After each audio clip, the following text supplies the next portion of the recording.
Hello everyone, हमने MCom entrance exam के लिए एक सीरीज स्टार्ट की है जहां हमने शॉर्ट वीडियोस में बहुत सारे एमसीक्यूज डिस्कस करना स्टार्ट किया है। तो आज का हमारा नेक्स्ट सेशन है जिसमें हमारे पास पहला क्वेश्चन है, in case of double account system the term clear profit represents receipts from sale of energy less discount, the difference between the amount of income and expenditure and reduced by specific appropriation। देखो ये जो clear profit है, clear profit, no doubt profit मतलब क्या होता है, income minus expenditure, और उसमें जो भी स्पेसिफिक डिडक्शन आपको करने हैं आप वो कर दोगे, तो ये आ जाएगा हमारा क्लियर प्रॉफिट। करेक्ट आंसर हो जाएगा बी।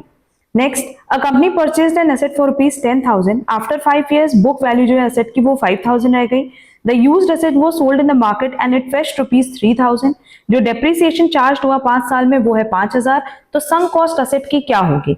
नो डाउट आज की डेट में देखें तो ये एसेट जो आपने 10,000 का खरीदा था ये क्या है? संक कॉस्ट ही तो है ना, जो ऑलरेडी आपने पास्ट में कर दिया है। ठीक है, तो उस कॉस्ट को हम कहते हैं संक कॉस्ट। करेक्ट आंसर हो जाएगा डी।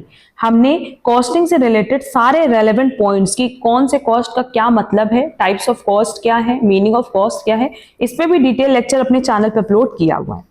नेक्स्ट है, telephone expenses through landline of BSNL in India is a typical example of. देखो जो बीएसएनएल का पोस्टपेड बिल आता है ना, उसमें एक पोर्शन क्या होता है, फिक्स्ड होता है। मतलब पहला जो होता है 300-400 रुपए वो फिक्स्ड होता है, और बाकी पर कॉल पे होता है तो वो वेरिएबल होता है। ठीक है, ऐसे खर्चे को हम कहते हैं सेमी वेरिएबल कॉस्ट। आज की डेट में सबसे अच्छा एग्जाम्पल है इलेक्ट्रिसिटी बिल। हर किसी के घर में इलेक्ट्रिसिटी बिल जनरेट होता है। आप इलेक्ट्रिसिटी बिल देखना, स्टार्टिंग में कुछ पोर्शन फिक्स्ड होता है एंड आफ्टर दैट वो पर यूनिट जनरेट होता है। तो ये बेसिकली ना तो वेरिएबल कॉस्ट है ना फिक्स्ड कॉस्ट है, ये क्या है, सेमी वेरिएबल कॉस्ट है। ठीक, नेक्स्ट है, for computing cost of medicine in a pharmaceutical company the company should apply. Company क्या अप्लाई करेगी? जॉब कॉस्टिंग अप्लाई करेगी, प्रोसेस कॉस्टिंग अप्लाई करेगी, बैच कॉस्टिंग अप्लाई करेगी या कॉन्ट्रैक्ट कॉस्टिंग। देखो जब भी हम मेडिसिन की बात करते हैं तो मेडिसिन हमेशा एक बैच में या लॉट में ही बनती है, और वहां बैच कॉस्टिंग ही एप्लीकेबल होती है। मतलब किसी भी बैच में अगर प्रॉब्लम होती है ना, तुम चेक कर सकते हैं, जैसे मेडिसिन है अगर एक्सपायर हो गई तो वो पर्टिकुलर पूरा का पूरा बैच खराब हो जाता है। ठीक है, तो जॉब कॉस्टिंग एप्लीकेबल नहीं होगा, प्रोसेस कॉस्टिंग नहीं होगा, कॉन्ट्रैक्ट कॉस्टिंग नहीं होगा, बैच कॉस्टिंग होगा। और कॉन्ट्रैक्ट कॉस्टिंग जनरली किस पे एप्लीकेबल होता है? For construction purpose. क्लियर?